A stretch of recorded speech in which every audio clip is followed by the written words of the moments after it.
Bentornati in Argentina per questo terzo ed ultimo episodio.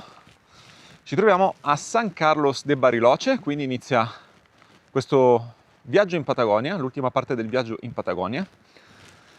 San Carlos de Bariloche, posto che abbiamo visitato brevissimamente giusto ieri sera che siamo arrivati qui, perché oggi siamo in partenza per l'ultimo dei trekking che c'è in programma per questo viaggio. In questo momento ci troviamo a Colonia Suiza, che sta a circa 20 km da Bariloche, dove parte questa traversata che si chiama Traversata de Cinco Lagunas, all'interno del Parco Nacional Nahuel Huapi. Sicuramente una traversata spettacolare, abbiamo 3 giorni di bel tempo davanti, più uno un po' più incerto. È una traversata di 40 km, che quindi si può fare in 3 o 4 giorni, adesso valuteremo se farla più tranquilla o se farla un po' più spedita in 3 giorni. Abbiamo tutto con noi, tenda, sacchi a pelo e tutto il necessario, poco cibo, faremo un po' di dieta, però va bene così.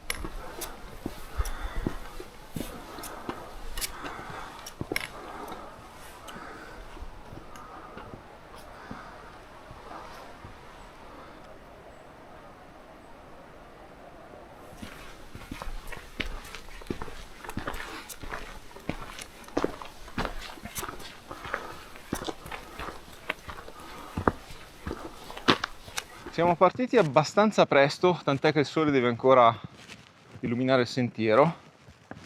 Qui è autunno. Che giorno è, Albi? Guarda che c'è anche Alberto, è venuto alla fine. Ci sono. Si è deciso finalmente. Che giorno è oggi? Oggi siamo al 18. 18, e quindi siamo in autunno. Siamo praticamente a metà autunno. Più o meno l'equivalente che da noi un ottobre, metà ottobre, ottobre inoltrato. Effettivamente le temperature sono molto simili e quindi vedremo dei colori bellissimi sugli alberi, quelli insomma caducifoglie, perché qua ci sono tanti sempreverdi, ma comunque sono tanti alberi che saranno coloratissimi. Le prime impressioni che ho della zona qui di Bariloche è che somiglia un pochino a un mix tra la zona dei laghi, Lago Maggiore, Lago di Como, la Svizzera, e anche un mix con il nord Europa, con vegetazione completamente differente. Però dovete immaginare come se da noi ci fosse per esempio Verbania, ma forse neanche, sì, facciamo Verbania, Domodossola, e al di fuori di questo non ci fosse nient'altro. Quindi tutto attorno completamente selvaggio. Qui è così, sono terre ancora proprio selvagge, vergini quasi, quindi diciamo che c'è tantissimo spazio, come del resto in tutta l'Argentina.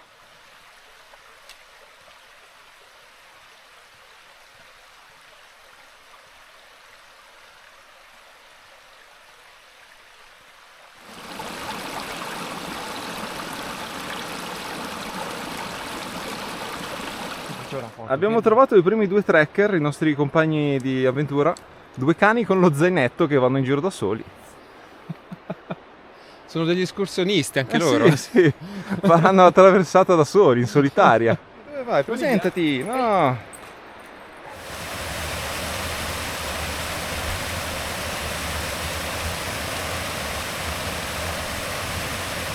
Vi do qualche informazione riguardo a questo trekking, nel caso vogliate ripeterlo. Beh, si trovano comunque diverse informazioni. Io ho detto 3-4 giorni, 40 km, c'è anche chi li fa in una giornata con uno zainetto leggero volendo. È obbligatorio registrarsi sul sito del parco, lasciando insomma dei dettagli personali anche riguardo al livello di esperienza e alla traversata che si va ad effettuare. Se cercate informazioni troverete che comunque questo viene catalogato come un trekking abbastanza difficile, probabilmente per chi è abituato già ai nostri trekking alpini in Val Grande, per esempio, quei posti lì, non ci sarà assolutamente nulla di particolarmente difficile, lo scopriremo. Come fai? Lo scopriremo. Siamo all'inizio, quindi Lo scopriremo. è fattibile. Almeno 3 cose dovete considerare. Uno, che siamo in Patagonia e quindi le condizioni meteorologiche bisogna considerarle molto bene, perché come adesso è bello potrebbe peggiorare in modo tempestivo, soprattutto in queste stagioni come l'autunno, e quindi potreste trovarvi anche facilmente in pericolo, soprattutto magari nelle zone più alte. Seconda cosa, se considerate che il parco della Val Grande sono 17.000 ettari, qua sono 700.000 ettari, quindi ci può stare che ci sia magari un po' un eccesso di cautela nell'avvertire riguardo a quello che si sta facendo, perché se vi perdete qui non è come in Val Grande che camminate mezza giornata e da qualche parte sbucate fuori. Qua potete andare avanti a casa del Signore per giorni potenzialmente, quindi se non avete esperienza in montagna, se la prendete sotto gamba, certo se avete GPS, avete insomma conoscenza di montagna, non avrete nessun problema, c'è un sentiero, quindi è semplice, però non siamo sulle Alpi italiane, siamo in zone molto più selvagge. E terzo, presumo che anche in caso di necessità di essere soccorsi probabilmente non sarebbe così immediato come da noi, credo. Alberto mi ha richiamato perché ho detto che in Val Grande in mezza giornata uscite fuori da qualsiasi parte. Effettivamente non è vero, perché la Val Grande è un labirinto, è piccola ma è un labirinto, quindi c'è gente che muore, c'è gente che si perde nel bosco dietro casa, giustamente, quindi dire che in mezza giornata si esce fuori, una persona esperta in mezza giornata esce fuori. Qui se anche una persona esperta senza attrezzatura si perde è un po' più complicato, sicuramente. Se uno va a cercare i funghi all'interno del parco a caso è un po' più complicato. Alberto sta condensando. C'è la capoccia condensata. Hai visto?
Ok, stiamo percorrendo quello che credo sia lo strappo finale per il Rifugio Italia e Laguna Negra.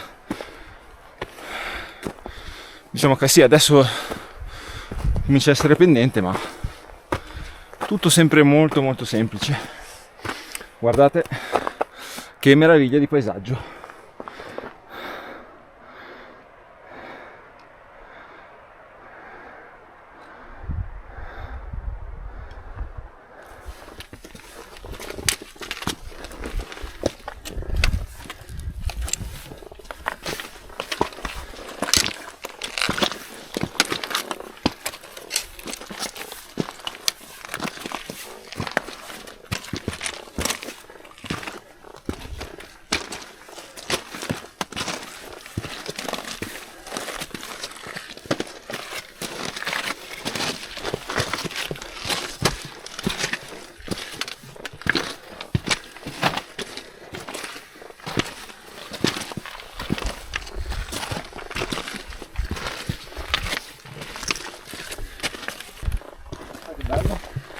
Sì.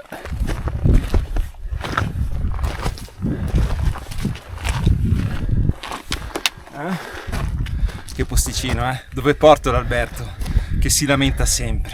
Dove lo porto io?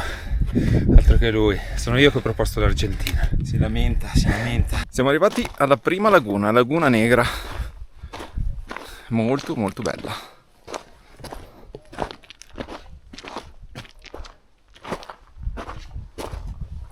Ghiaccio, perché di notte fa un bel freschino.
Oh, siamo arrivati a casa, Alberto non voleva neanche venirci qua.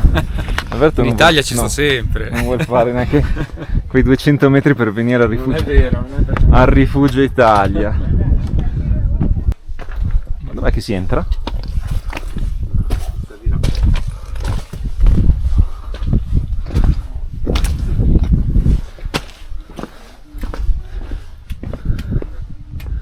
Ma scusa. Ah, di qua. Oh, eccolo qui. Carino. Bello. Sì. Si respira aria di rifugio poi, di rifugio alpino.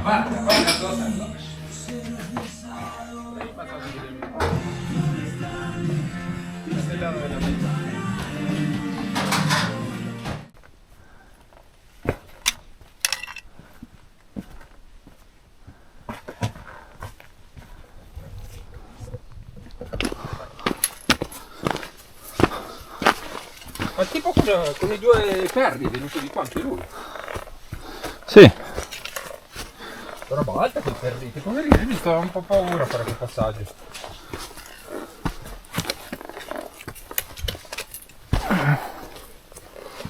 Allora, sulla sponda del lago dove bisogna passare, qualche passaggio un pochino tecnico c'è perché c'è ghiaccio, quindi bisogna stare abbastanza attenti. Qui c'è la corda comunque e degli appigli, quindi in ogni caso siamo in sicurezza.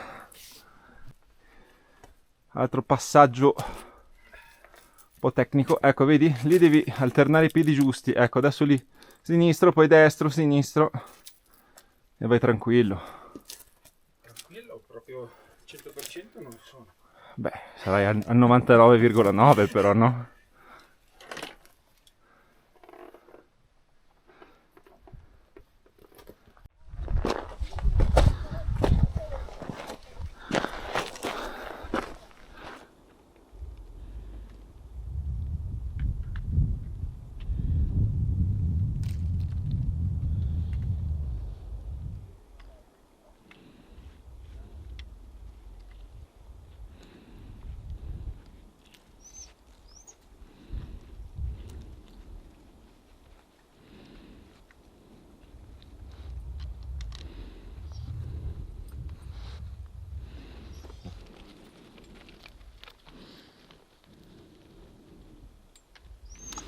La montagna che vedete alle mie spalle è il Cerro Trono d'Or, 3200 metri, condiviso tra Cile e Argentina, quindi di là siamo già in Cile.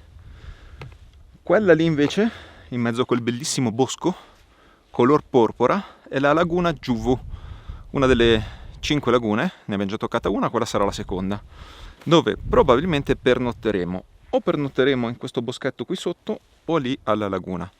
Adesso vedremo. Comunque la giornata è meravigliosa, non c'è una nuvola, meteo perfetto, quindi direi di continuare a macinare chilometri finché si può.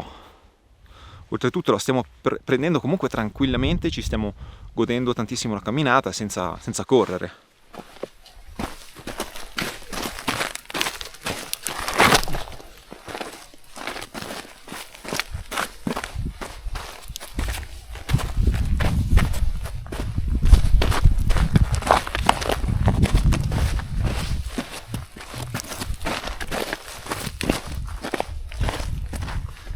Venire in autunno è stata proprio la ciliegina sulla torta. Credo che sia, secondo me, uno dei periodi migliori per vedere questa zona di Bariloche. Adesso siamo arrivati all'interno di questo piccolo boschetto di queste piante che sembrano, non so, dei piccoli faggi, non saprei come definirli, non mi ricordo il nome, e vedremo se proseguire, cosa molto probabile. Allora, dato che ho fatto una ricerca, allora tra le varie piante, oltre ai vari bambù che si trovano in questa zona, che ovviamente da noi non esistono, bambù molto particolari, questa pianta dovrebbe chiamarsi lenga, perché è una pianta che quando arriva l'autunno perde le foglie e diventa rosso fuoco e crea questi colori bellissimi. A livello di fauna, ho qui l'elenco perché è molto interessante. Al di là del puma, che è un animale che dovrebbe essere presente al di fuori di Bariloche, ma penso che sia quasi impossibile da avvistare, abbiamo lo zorro gris, il carancio, un rapace, però non abbiamo visto rapaci oggi, Bandurria austral, uccello simile a un ibis, ma che anche questo non l'abbiamo visto, picchio della Patagonia, neanche questo avvistato, e poi quello più simpatico, il pudù, il cervo più piccolo del mondo. Molto raro da vedere, ma presente. È un cervo, visto le foto, davvero sembra minuscolo, cioè sembra un Bambi. Guardatelo perché è davvero simpatico.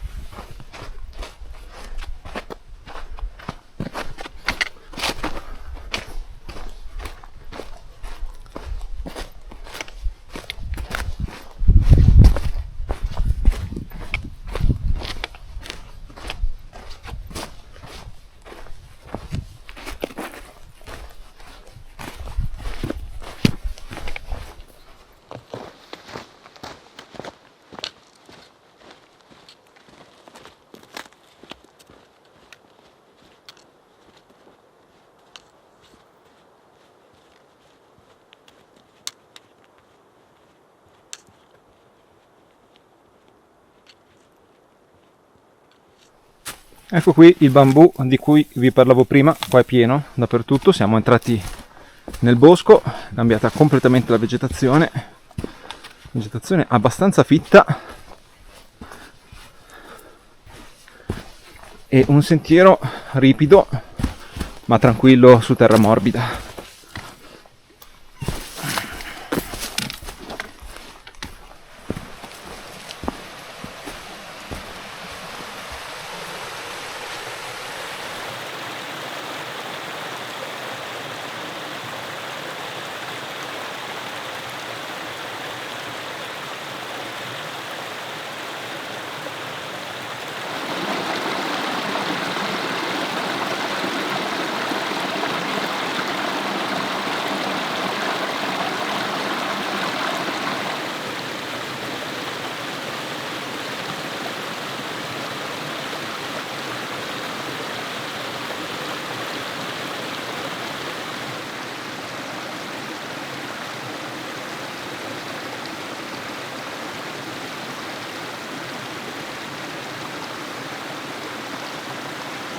Abbiamo trovato una varietà di frutti di sottobosco che dovrebbero chiamarsi murtilla e dovrebbero essere edibili da quanto mi risulta, che sono queste bacche rosse che effettivamente sembrano i nostri mirtilli. Però dato che non so con certezza se sono commestibili, adesso ne prendo una manciata. Cosa c'è? Mangiali, provali, così No. tanto te sei super vetrella, dovresti... Adesso li assaggia Alberto. non muori. No, perché non li assaggi? Mangiali te, così fai vedere ai tuoi spettatori che sono buoni, no?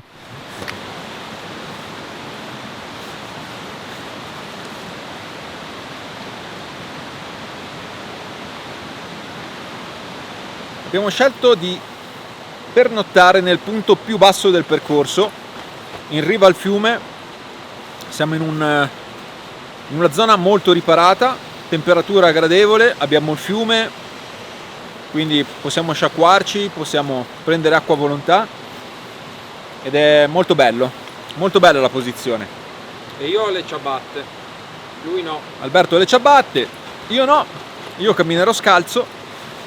Comunque è fantastico trovarsi in mezzo a questa foresta australe dall'altra parte del mondo, mentre da noi sta sbocciando la primavera, qua invece comincia l'autunno.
Buongiorno, eccoci in ripartenza per questo secondo giorno di traversata. Oggi dovremmo percorrere 15 km come ieri e teoricamente dormire sull'ultima laguna. Finora ne abbiamo vista solo una, ne mancano ancora 4. Ci siamo svegliati con un bel fresco, mani e piedi ghiacciati. Però abbiamo dormito abbastanza bene, il punto di sosta era buono e adesso saliamo alla seconda laguna. Buongiorno. Buongiorno. Altro giro.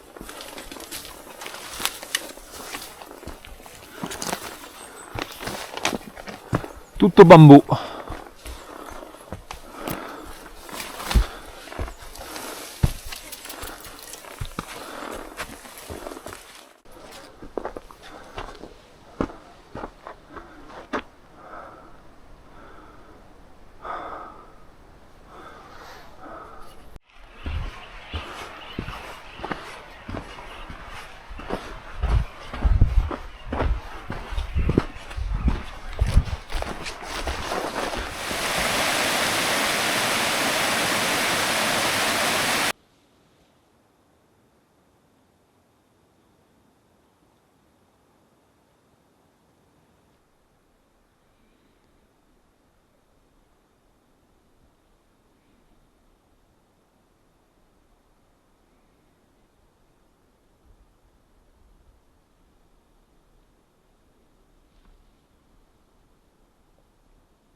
Il mio migliore amico, eccolo qua. Vieni qua, guarda. Non chiedere come si chiama.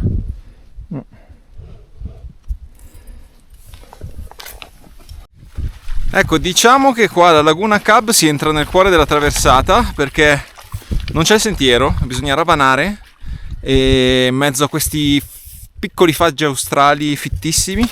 E quindi niente, adesso siamo scesi proprio sulla riva del lago e proviamo a proseguire così. Forse dovremo togliere anche le scarpe, valuteremo.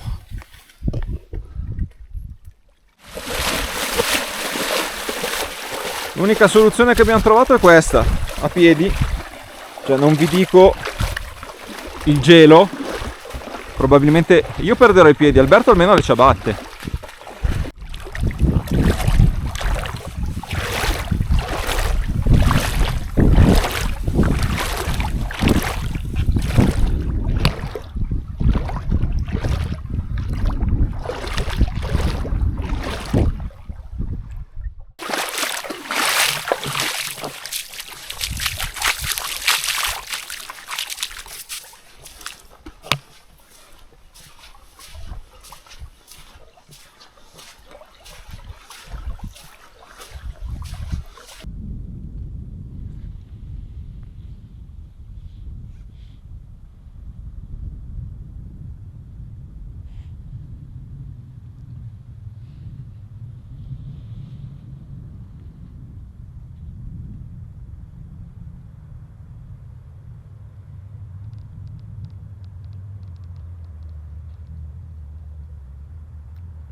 Un'impronta di potenza.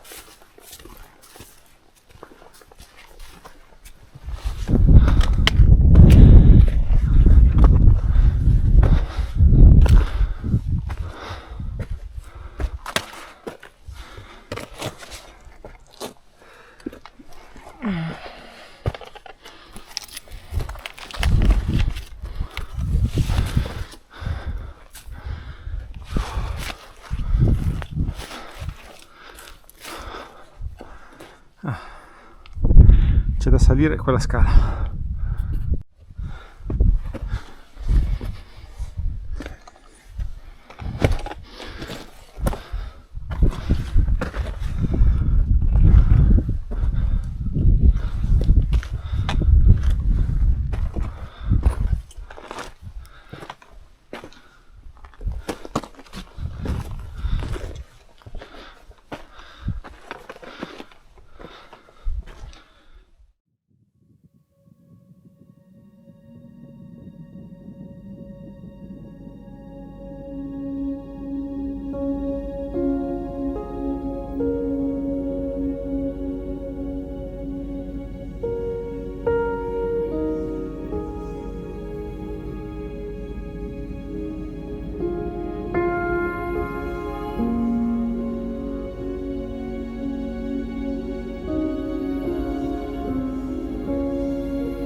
Credo che già da soli abbiate avuto modo di capire che dal Rifugio Italia in poi non si scherza. Il percorso, oddio, non so che cos'è, sembra un condor, guardatelo qui.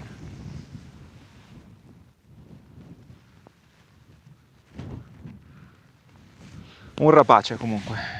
Dicevo che è un percorso assolutamente per escursionisti esperti, portatevi la giusta attrezzatura, navigatore satellitare, mappe scaricate, tutto quello che è necessario, perché è un percorso che c'è e non c'è un taglio con falcetto motosega, è tutto completamente integro, tutto completamente rimasto selvaggio, e devo dire che questa è una grande qualità di una traversata di questo tipo, che rimane davvero come le origini. Questa traversata, vi dico, è proprio un sogno, cioè per me è una delle cose più belle che si possa fare per un appassionato di trekking. Comunque adesso siamo qui in questa bocchetta, questo passo dove scenderemo. Vi mostro il panorama che c'è da un lato e dall'altro, la vastità e la bellezza del territorio qui in Patagonia.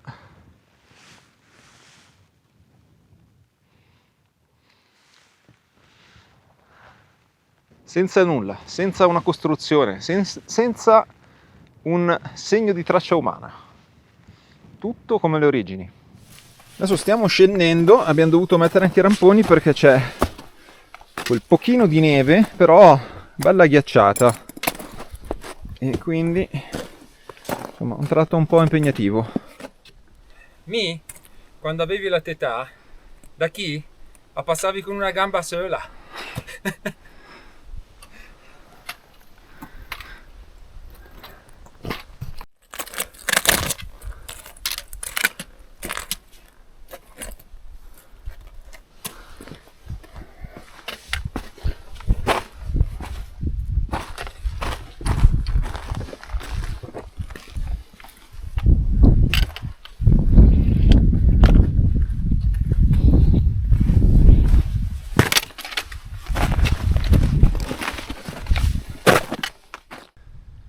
Siamo scesi dalla bocchetta della laguna Cab, ci troviamo in questo altipiano dove anche qua ci sono vari ruscelletti, e niente, adesso vediamo il da farsi, ma proseguiamo, cioè non è che dobbiamo far tanto.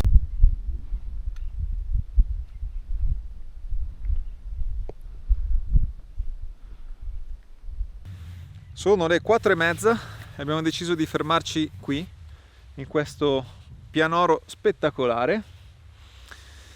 Siamo a poco più della metà, pensavamo di andare decisamente più avanti, però uno, non abbiamo fretta, due, siamo stati rallentati da diversi tratti tecnici e quindi abbiamo deciso di fermarci qua, perché poi adesso c'è un'altra risalita con una discesa che potrebbe essere altrettanto tecnica, e quindi restiamo sul programma originale, che era quello di farlo in 4 giorni. Questa è la piazzola che abbiamo scelto per stanotte. Diciamo che di base ci sono tantissime piazzole molto comode, pianeggianti, in posizioni spettacolari, e quindi diciamo che non c'è problema a trovare posti lungo il percorso dove piazzare la tenda, e quindi suddividere il percorso come più si vuole. Questa è la tenda divorata dai topi al Cerro Penitentes, fortunatamente non ha subito danni troppo rilevanti.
Buongiorno, iniziamo il terzo giorno di traversata. Oggi abbiamo 2 passi, quindi adesso saliremo su una specie di bocchetta, scenderemo e risaliremo su un'altra e dovremmo riuscire ad arrivare all'ultima laguna in modo da chiudere domani, anche perché l'inverno comincia a farsi sentire, ad arrivare, e fa parecchio freddo, si sente il freddo adesso. Berto, cos'ha da dichiarare lei? Fa un pochettino frecce. La fa un po' però frecce. dai.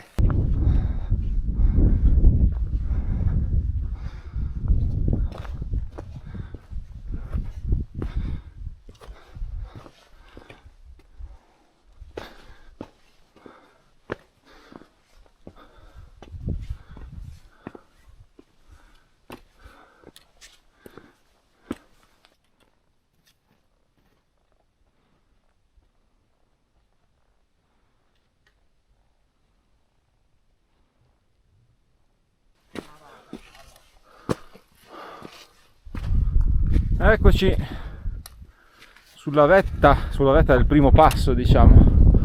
Davanti a noi il Cerro Tronador, bellissimo. Oggi giorno di Pasqua. Oggi è Pasqua, Sì. è vero. Stiamo qua festeggiando la Pasqua. E anziché mangiare, grigliare. siamo qua a faticare. Tra l'altro io oggi ho poca benzina, devo dire, comincio a sentire la fatica.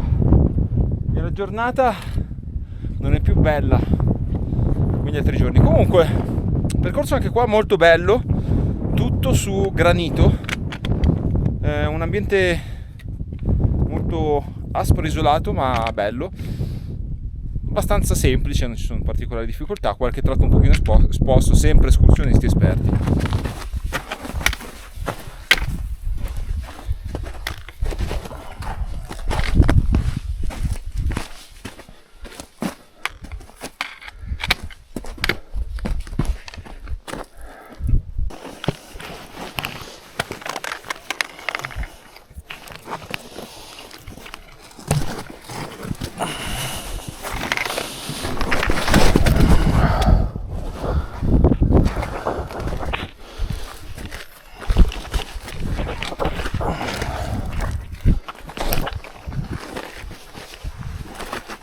Abbiamo il Molgora alle prese con un tratto tecnico. Salta come un capretto pasquale nella teglia. Sì. Un capretto. Ok. Tac.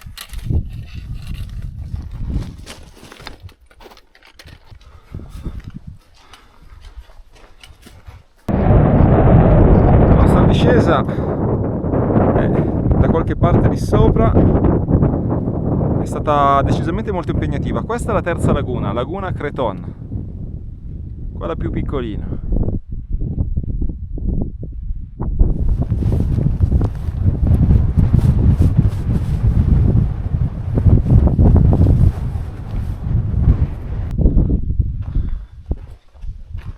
E qui siamo alla quarta laguna,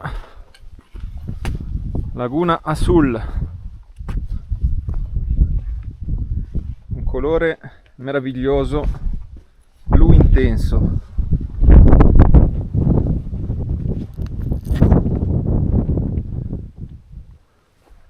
Questa è Laguna Cucuy e teoricamente quindi tocchiamo 6 lagune, non 5. Comincia ad esserci anche un piccolo strato di ghiaccio. Quelli potrebbero essere il nostro lago Maggiore o lago d'Orta. C'è anche un'isoletta, uguali, però senza niente sulle rive, neanche una strada.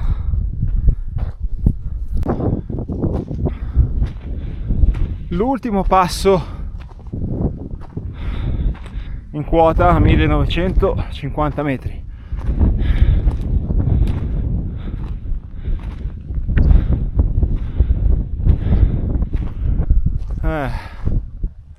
Cerro Tronador sempre più vicino. Guardate che meraviglia, che ghiacciai.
Siamo arrivati a Laguna Ilon, è abbastanza presto, sono le 3, quindi potenzialmente potevamo chiudere in 3 giorni, ma credo proprio che ci accamperemo qui perché non abbiamo fretta e il posto è bellissimo, una bellissima laguna, un laghetto in mezzo al bosco, tra i colori dell'autunno, zona tranquillissima, si sente il soffio del vento tra le fronde di questi faggi australi e quindi vale la pena fermarsi.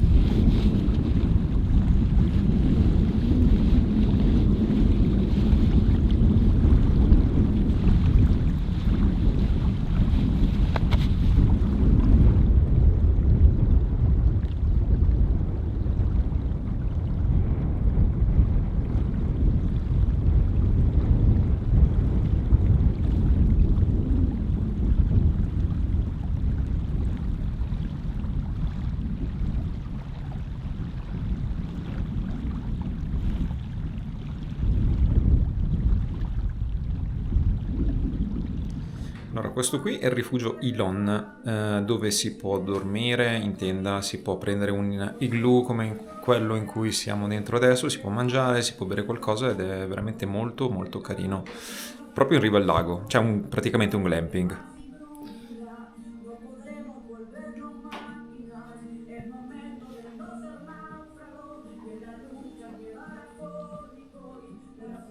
Il panino è il bicchiere di vino più buono della vita, forse.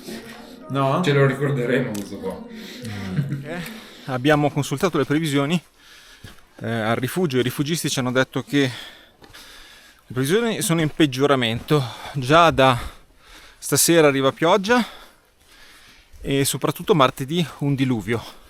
Vabbè, noi martedì non saremo qui in ogni caso, però la perturbazione in arrivo si vede già, tra l'altro, si vedono già le nuvole, si vede che sta cambiando decisamente il tempo e qui cambia in modo molto repentino.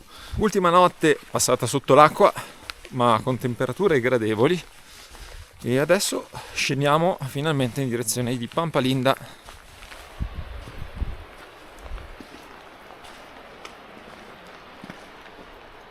Wow, guardate le cascate dal Cerro Tronador, dal ghiacciaio come scendono.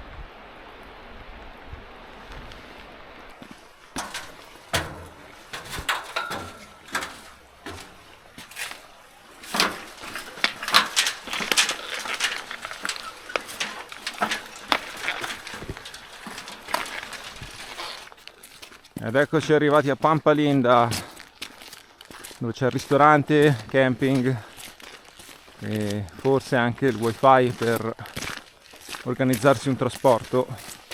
Alberto, voto la traversata? Sì, dai, è stato bello. 8? 9? 8-9? Di più? 8 o Vediamo 9? 10. Scegli. Un bel 9, dai, è stato 9. bello, no, è stato veramente bello, cioè, merita. Diciamo che il percorso in alcuni punti è abbastanza tecnico, quindi non è per tutti. I primi pezzi, sì, il primo pezzo che arriva da qua fino a su, al primo rifugio, di là, ti fattini, però in mezzo no. Io do voto 10, anzi 10 più, per me 10 più.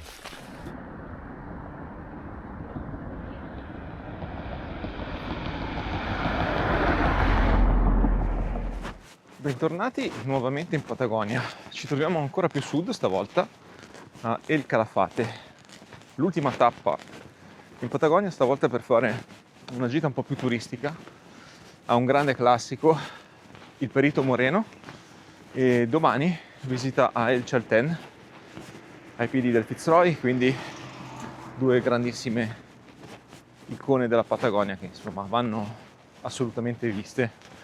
Qui di fianco c'è il lago Argentino e stiamo andando a ritirare l'auto a noleggio.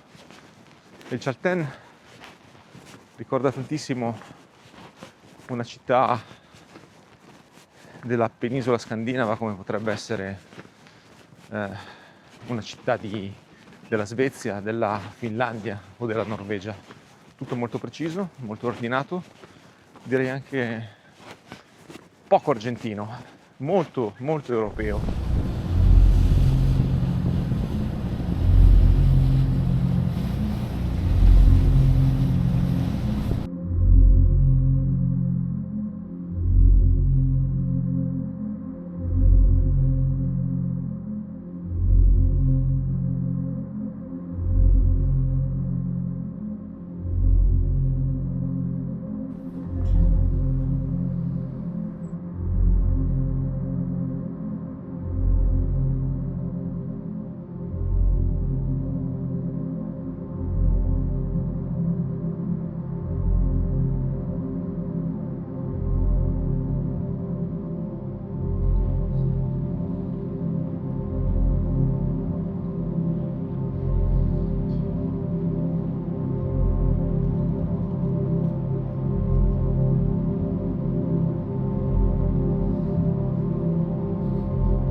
L'ultimissima tappa nella natura selvaggia dell'Argentina si conclude a El Chaltén, un posto super iconico.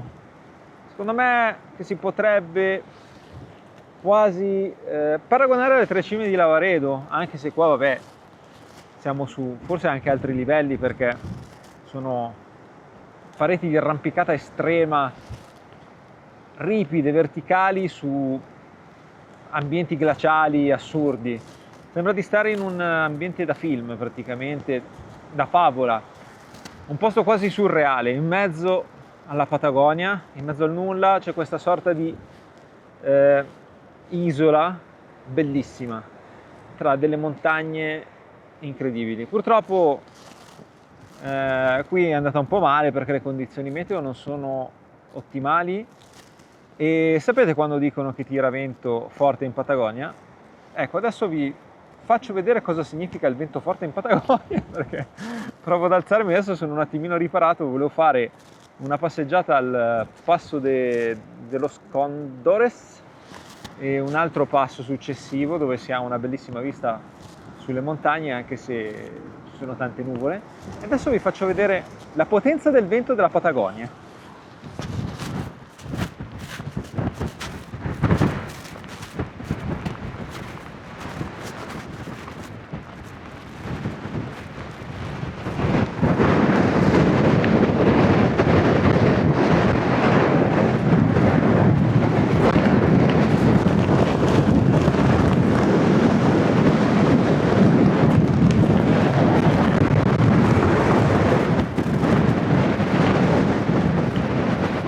Adesso la folata non è neanche fortissima, ma prima vi posso assicurare che non stavo in piedi. Saranno folate a oltre 100 km/h.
Qui a El Chaltén si chiude questa serie di video e questo viaggio meraviglioso in Argentina che ha assolutamente soddisfatto le mie aspettative.